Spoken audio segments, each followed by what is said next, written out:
Morning to everyone. तो आप लोग कैसे हैं? आई होप कि आप लोग बहुत ही अच्छे होंगे। तो जैसा कि क्लास 10th के second chapter acids bases and salts के लेक्चर नंबर 7 के अंदर आपने केमिकल प्रॉपर्टीज ऑफ बेसेस के बारे में पढ़ा था। तो आज हम आप लोगों के लिए लेकर आए हैं लेक्चर नंबर 8, जिसके अंदर की आप पढ़ेंगे strong base and weak base के बारे में। देखो ये भी बहुत ही प्यारा टॉपिक है और बहुत ही ज़बरदस्त टॉपिक है, और छोटा तो खैर बहुत छोटा टॉपिक है। स्ट्रॉन्ग बेस जैसा कि आपने एसिड के अंदर पढ़ा था कि स्ट्रॉन्ग एसिड किसको कहते हैं, बिल्कुल जिसको कहते हैं कि डिटो, मतलब कि हु बहू। कौन सा बहू? हु बहू, बिल्कुल टू कॉपी उसका ये भी है। वैसे ही बिल्कुल आसानी से ये भी समझ में आ जाएगा कि जिस तरीके से हम लोग एसिड देखते थे कि कंप्लीटली डिसोसिएशन होता था अगर किसी भी एसिड का वाटर के अंदर, तो वो हो जाता था स्ट्रॉन्ग एसिड। तो यहाँ भी बेस के अंदर भी सेम कंसेप्ट लगता है, ठीक है, कि जो बेसेस होते हैं वो वाटर के अंदर डिसॉल्व होंगे, डिसॉल्व होने के बाद अगर कंप्लीट डिसोसिएशन अगर उनका होता है तो ऐसी स्थिति में वो क्या हो जाते हैं? Strong base. और इसी तरीके से आगे भी हम लोग देखेंगे वीक बेस के बारे में, ठीक है। तो चलिए हम लोग इसको स्टार्ट करते हैं कि ये है क्या, इसको पहचानेंगे कैसे, एग्जाम्पल क्या है, कौन किसको एग्जाम्पल किसको किसके अंदर में रखा जाएगा, किसको नहीं रखेगा, ठीक है। तो चलिए स्टार्ट करते हैं। तो सबसे पहले हम लोग देखेंगे स्ट्रॉन्ग बेस को। किसको देखा जाएगा? स्ट्रॉन्ग बेस को, ठीक है। तो स्ट्रॉन्ग बेस क्या कहता है अपने आप को? तो जैसा कि हमने तो पहले ही कह दिया क्या कि जो एसिड का डिफाइन करेगा, जिस तरीके से हमने किया था वैसे तरीके बेस में भी करेंगे।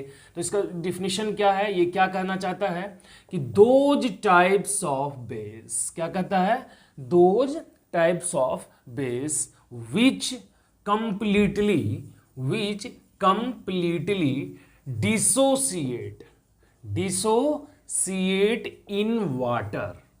Dissociate in water, ionize in water भी लिख सकते हो। डिसोसिएट इन वाटर मतलब कि वैसा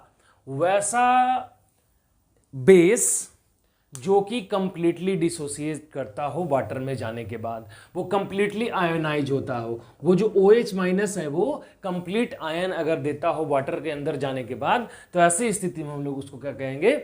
स्ट्रॉन्ग बेस कहेंगे। Is that okay? हाँ। और इसका जो pH वैल्यू जो होगा, pH वैल्यू का जो रेंज होगा, ठीक है ना, वो 10 to 14, और बिक का जो होता है वो होता है 7 to 10। Is that okay? बिल्कुल सही। अब जैसे इसका एग्जाम्पल देख लें कि एग्जाम्पल क्या क्या है। तो NaOH जब ये वाटर में जाएगा तो कंप्लीट डिसोसिएट होता है और मिलता है Na1+ और OH1-। अगर KOH जाएगा तो ये कंप्लीटली देगा K1+ और OH1-। कोई दिक्कत? आगे देख ले LiOH, तो LiOH के अंदर भी Li1+ और OH1-। कोई दिक्कत? तो सोडियम, पोटेशियम, है ना, लिथियम, ये RbOH, रुबिडियम, जो फर्स्ट पीरियोडिक टेबल के अंदर में जो फर्स्ट ग्रुप में जो है ना, वो सारा lithium, sodium, potassium, rubidium, caesium, francium. तो ये फ्रांसियम को छोड़ के बाकी सारे का जो बनेगा वो सब के साथ क्या बनेगा? स्ट्रॉन्ग बनता है। तो RbOH ले लोगे तो यहाँ Rb1+ और OH1- मिलेगा। कोई दिक्कत? अब सेकंड में आ जाओ तो क्या होता है? बेरिलियम, फिर क्या है? मैग्नीशियम, कैल्शियम, स्ट्रोंशियम, बेरियम और रेडियम। तो देख लो यहाँ से मैग्नीशियम और कैल्शियम को लो।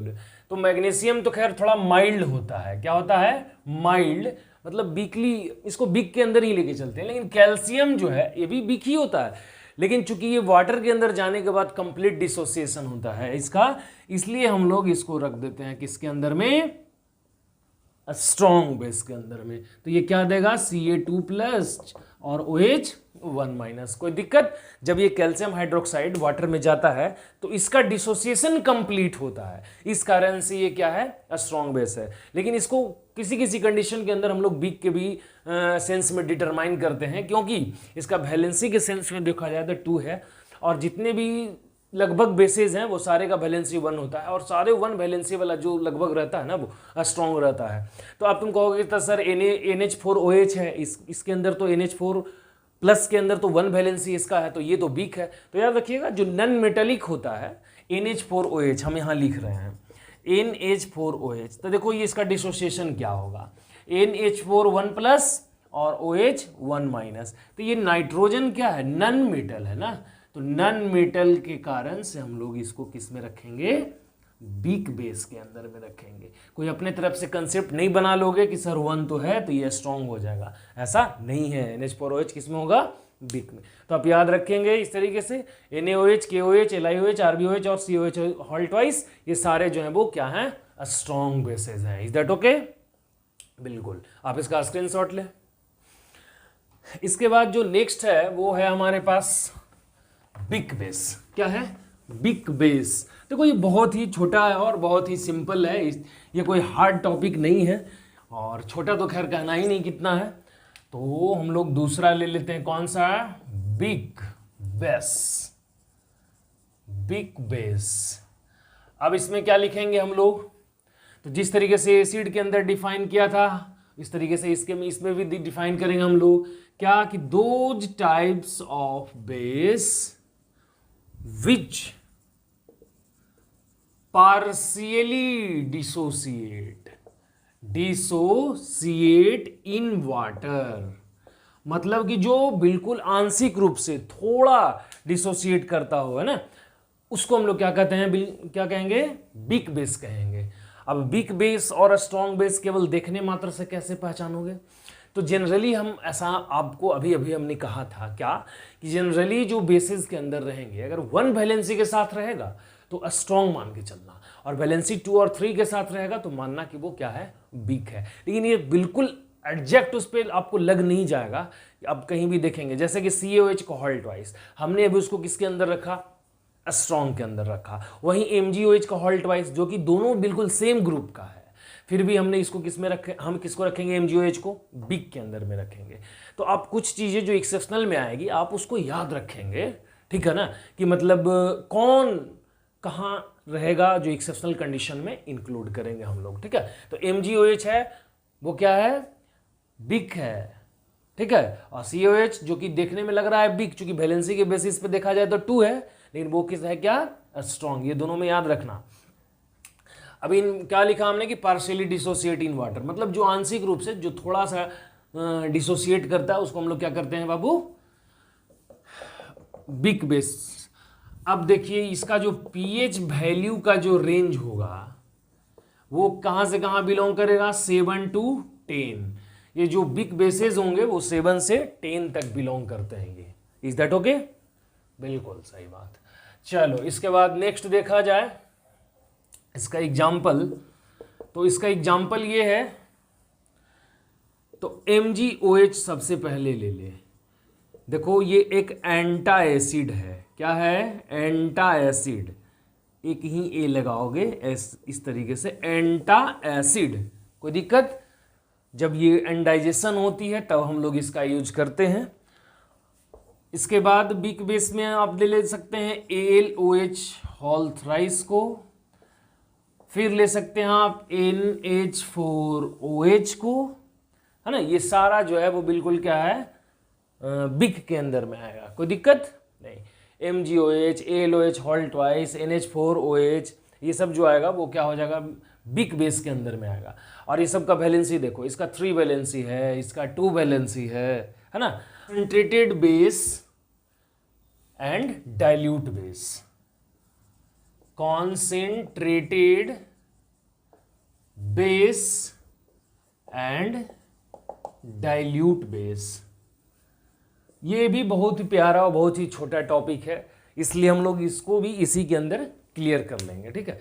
कॉन्सेंट्रेटेड बेस और डाइल्यूट बेस क्या है, तो कॉन्सेंट्रेटेड का मतलब क्या है, कॉन्सेंट्रेटेड का मतलब है यहां प्योर। क्या मतलब है, प्योर। समझ में आ रहा है, मतलब कि जहां बिल्कुल प्योर फॉर्म में अगर कोई बेस होगा तो ऐसी स्थिति में हम लोग उसको क्या बोल देंगे, कॉन्सेंट्रेटेड। तो हम लोग इसको कैसे डिफाइन करेंगे बताओ तो, कॉन्सेंट्रेटेड को हम लोग कैसे डिफाइन करेंगे, तो लिखेंगे कि those types of base, those क्या types of base which having more amount of base and less amount of water, मतलब कि उसमें वाटर की अमाउंट जो होगी वो निग्लिजिबल होगी, 1% होगी, 0.5% होगी, 1.5%, 2.5%, 2% होगी। Is that okay? और बेस की जो अमाउंट होगी वो कितनी होगी? 98%, 99%, 99.95%, 99.5%। समझ में आ रहा है? मतलब कि अगर ज़्यादा से ज़्यादा अमाउंट हो बेस का और लिटिल अमाउंट में अगर वाटर प्रेजेंट हो तो ऐसी स्थिति में हम लोग उसको बोलेंगे concentrated base. Is that okay? अब नेक्स्ट जो हमारे पास बचा वो क्या बचा? डाइल्यूट। Dilute base. अब डाइल्यूट बेस क्या होता है बाबू? तो देखो, इसमें इसी थ्योरी का उलट दोगे तो हम तो ऐसा नहीं कह सकते हैं कि it is just of concentrated base. हमको उसको बताना होगा क्या कि those types of base which having क्या? More amount of water, more amount of water and less amount of base। मतलब कि जिसमें क्या हो, ज़्यादा से ज़्यादा मात्रा में वाटर हो और उसके रिस्पेक्ट में, किसके? वाटर के रिस्पेक्ट में कम मात्रा में क्या हो? बेस हो। तो ऐसी स्थिति में हम लोग क्या कहते हैं बाबू? Dilute base. तो याद रखिएगा दो चीज़ बिल्कुल शॉर्टकट में, ज़्यादा बेस वाटर कम कॉन्सेंट्रेटेड, और ज़्यादा water base come dilute. Is that okay? तो ये छोटा सा कंसेप्ट था कंसंट्रेटेड बेस और डाइल्यूट बेस का। इसका भी आप स्क्रीनशॉट ले लो, ठीक है? तो अभी हमने जैसा कि कहा कि ये बहुत ही शॉर्ट और बहुत ही मतलब प्यारा लेक्चर है, तो वाकई में ये बहुत ही शॉर्ट और प्यारा था। फिर और इससे ज़्यादा स्ट्रॉन्ग बेस के अंदर और बिग बेस के अंदर नहीं है। और इसको अगर चेक करना चाहो कि सर हम कैसे चेक करेंगे स्ट्रॉन्ग बेस को और बिग बेस को, तो इसका एक आपके पास है, आप उपाय चेक कर सकते हैं कि जब स्ट्रॉन्ग बेस को अगर तुम इलेक्ट्रिकली चेक करना चाहोगे, उसको अगर चेक करोगे तो वो बल्ब को जो है वो वहाँ ज़्यादा ग्लो करवाएगा, जैसा कि हमने एसिड के अंदर भी कहा था। और अगर बिग बेस को लेकर के यही एक्सपेरिमेंट को करोगे तो वहाँ थोड़ा सा बल्ब जो है वो वीकली, मतलब थोड़ा माइल्ड कह लो, माने थोड़ा कम, है ना, कम जलता है। तो ऐसी स्थिति में हम लोग पकड़ लेते हैं कि ये वीक है और वो स्ट्रॉन्ग है। बहुत सारा बेस तो ऐसा है जिसको कि हम लोग यूज करते हैं और करना चाहिए। देखो, जैसा कि अभी हम एक वीडियो, एक लेक्चर के अंदर एक क्वेश्चन पूछा गया था, और ये आप लोग भी जानिए इसको, और उस लेक्चर को भी जरूर देखो। उसके अंदर बेस के अंदर जो फर्स्ट ये बेस का जो लेक्चर है उसके अंदर में कि सर आखिर बेस कौन कौन से सब्सटेंस के अंदर पाया जाता है और हम लोग को बेस को भी खाना चाहिए, नहीं खाना चाहिए, या फिर क्यों खाना चाहिए। तो जनरली हम बहुत सारे ऐसे लोगों को कहते हुए सुने हैं कि हमारा जो फूड है या जो फूड चैन है या फिर जो हमने फूड का अपना जो रूटीन बनाया है उसके अंदर हम ज़्यादा से ज़्यादा अमाउंट में एसिड को लेते हैं और एसिडिक फूड ही खाते हैं, मतलब थोड़ा हम मॉडर्न हैं। पर हम आपकी जानकारी के लिए एक बात बता दें कि जो भी व्यक्ति, चाहे वो कोई भी हो, अगर एसिडिक फूड खाता है तो अच्छी चीज़ है, खाना चाहिए, लेकिन वो कहीं ना कहीं गलत कर रहा है। इसलिए कि अगर केवल और केवल एसिडिक सब्सटेंस अगर आप अपने फूड मटेरियल के अंदर में इंक्लूड किए हुए हैं तो ऐसी स्थिति में आपको वो ज़्यादा हार्म करेगा। आपके अंदर जो एंटीबॉडी बन रहा है वो थोड़ा ये कम बन सकता है, कम बनेगा। लेकिन अगर आप बेसिक सब्सटेंस को भी इंक्लूड करते हैं, जैसे कि आप हमने उसके अंदर बताया भी था कि जैसे मशरूम को ले लो, है ना, फिर वैसे बेकिंग सोडा जिस भी सब्सटेंस के अंदर, जैसे ब्रेड के अंदर है उसको लो, या फिर मिल्क ऑफ मैग्नीशिया उसके अंदर भी लो। अगर मांसाहारी हो तो एग अंडा, उसका भी पीएच वैल्यू है ना 7 के आसपास होता है। मतलब वैसा कोई भी सब्सटेंस जिसका कि पीएच वैल्यू 7 हो या 7 से लिटिल बिट हल्का भी ज़्यादा हो, वैसा बेसिक सब्सटेंस जो बिग बेस हो आप अपने फूड मटेरियल के अंदर जरूर इंक्लूड करें, ठीक है। तो ऐसे ही आलमंड लो, नारियल, उसका ये तो मतलब बहुत सारा है जो चीज़ है वो जो बेसिक सब्सटेंस है वो सबको इसके अंदर अगर इंक्लूड करते हैं और बेसिक सब्सटेंस भी लेते हैं तभी वो बैलेंस होगा। अन्यथा केवल एसिडिक फूड लेने से एंटीबॉडी जो वो वीक पड़ता है, ठीक है, और ज़्यादा से ज़्यादा आपको हमेशा मतलब लीवर का प्रॉब्लम रहेगा।